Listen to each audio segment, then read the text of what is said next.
uma série de terror e comédia sobre uma ilha amaldiçoada, 97% de aprovação no Rotten Tomatoes, e a criadora que esperou 20 anos para fazer do jeito certo. Widows Bay foi renovada para a segunda temporada. E não é coincidência. Na verdade, é o tipo de história que todo mundo na indústria diz que não acontece mais. Uma série original com showrunner mulher, numa plataforma que todo mundo subestima, batendo todos os marcadores de sucesso. Pois é, o streaming ainda tem espaço para surpresa. Se você souber onde procurar.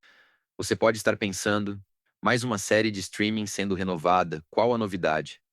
A novidade é que essa renovação veio 6 dias antes da finale da primeira temporada. Um voto de confiança raro na Apple TV. E veio acompanhada de um contrato plurianual para a criadora Kate Dippold, que inclui séries e uma janela de primeira opção para filmes próprios dela. Agora, o mais intrigante, a Amazon fez uma proposta para comprar o projeto em 2013. Ela recusou. Espera, não é bem assim. Ela recusou porque, nas palavras dela ao The Hollywood Reporter, a história não estava pronta e ela não era a escritora que precisava ser naquela época. 20 anos depois de ter a ideia original, ela sentiu que finalmente tinha o tom certo. E é aí que o bicho começa a pegar. Vamos aos fatos, porque sem contexto isso é só mais uma notícia de renovação. Widows Bay foi criada por Katie Dippold, roteirista de Ghostbusters 2016 e The Hit, que também assina como showrunner e produtora executiva. Do lado dela na direção, tem Hiro Murai, o diretor de Atlanta e do clipe This Is America do Childish Gambino, que dirigiu 5 dos 10 episódios da primeira temporada. Se você não conhece o nome, conhece o trabalho. Murai é um dos diretores mais inventivos da TV americana dos últimos 10 anos. No elenco principal, Matthew Rhys, que você conhece de The Americans e Perry Mason, interpreta o prefeito Tom Loftus.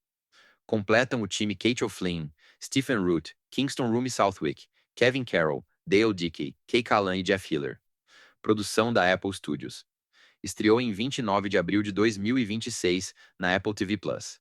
O final da primeira temporada vai ao ar em 17 de junho. 10 episódios no total. Segundo a Variety, a série acompanha uma pequena cidade da Nova Inglaterra, onde uma maldição supostamente transforma viúvas em algo que ninguém quer encontrar no escuro. Um mistério que se desenrola devagar, episódio por episódio, construindo tensão sem pressa. O tom, segundo a Collider, é terror com humor seco. A série mais ousada e estranha da Apple TV, nas palavras deles. E olha que a Apple TV tem Silo, Severance e Pluribus no catálogo. Concorrência de peso. O que a Collider apontou como diferencial é que a série não se apoia em jumpscares baratos. Ela constrói o horror a partir do isolamento geográfico e do absurdo burocrático da ilha. O prefeito Tom Loftus passa metade do tempo tentando convencer os turistas de que a maldição é mito, enquanto coisas genuinamente inexplicáveis acontecem ao redor dele. E os números? Não mentem. Widows Bay tem 97% de aprovação da crítica no Rotten Tomatoes. Isso não é coisinha, é praticamente unânime para uma série de terror cômico. Segundo a Collider, a série foi a surpresa de TV da primavera de 2026. Alison Herman, da Variety, escreveu que o show sustenta suspense e humor por períodos impressionantemente longos. Quote literal dela, não é paráfrase. A Emily Bernard, também da Collider, chamou de a série mais ousada e estranha da Apple TV. Mas não é só a crítica profissional que abraçou. O bicho viralizou de verdade. Gente como Guillermo del Toro postou sobre a série publicamente.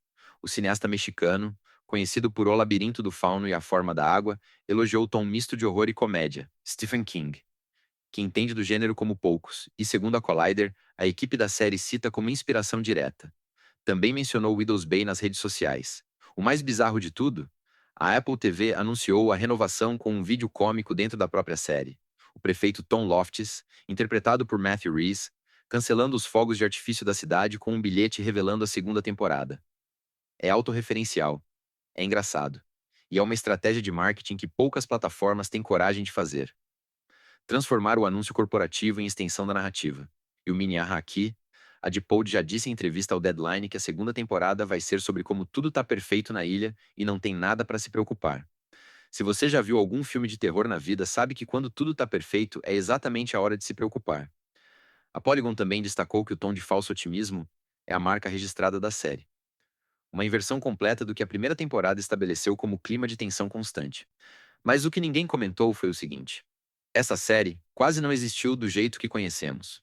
Em 2013, a Amazon fez uma proposta para Dippold comprar o projeto. Ela recusou. Na época, segundo ela mesma disse em entrevista ao The Hollywood Reporter, que a Variety republicou na cobertura do contrato. A história não estava pronta e ela não era a escritora que precisava ser. 20 anos depois de ter a ideia original. Pois é, 20 anos.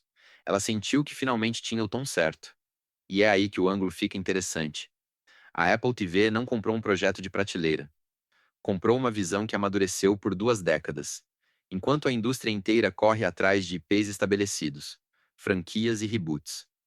Marvel, Star Wars, reboots dos anos 90. A Apple apostou numa showrunner que recusou dinheiro fácil porque queria acertar o tom.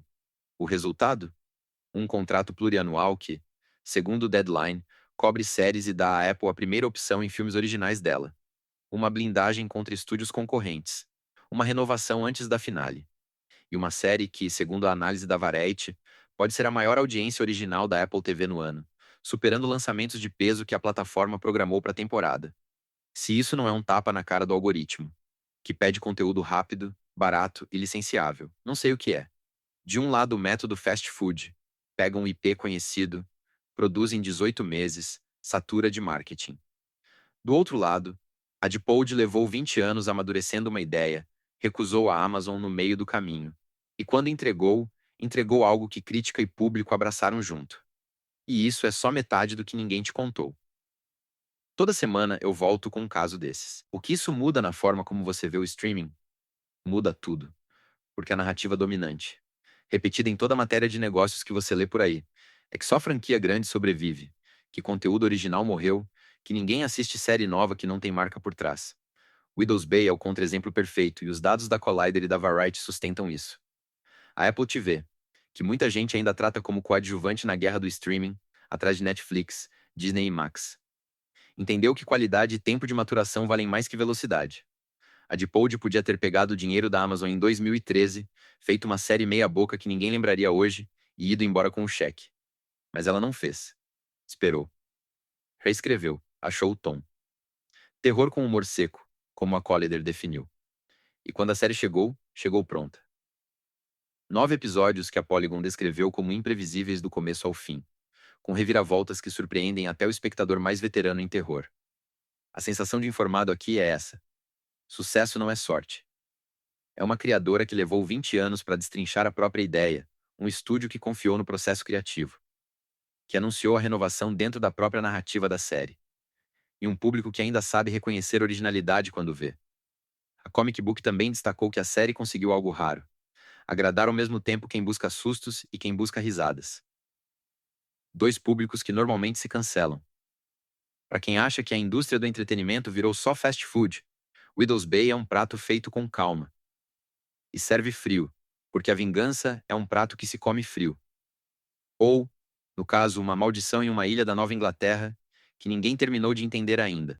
Widow's Bay tem 97% de aprovação, uma criadora que esperou 20 anos e recusou a Amazon, Matthew Rhys e Hiro Murai no mesmo projeto, e um contrato que prova que paciência compensa. Mas só quando o talento encontra o estúdio certo. Manda nos comentários. Que série ou filme surpreendeu você esse ano? Seja pelo lado bom ou pelo lado bizarro. A gente tá moldando esse canal junto e quer saber o que te pegou de surpresa em 2026. Se gostou, clique em inscrever.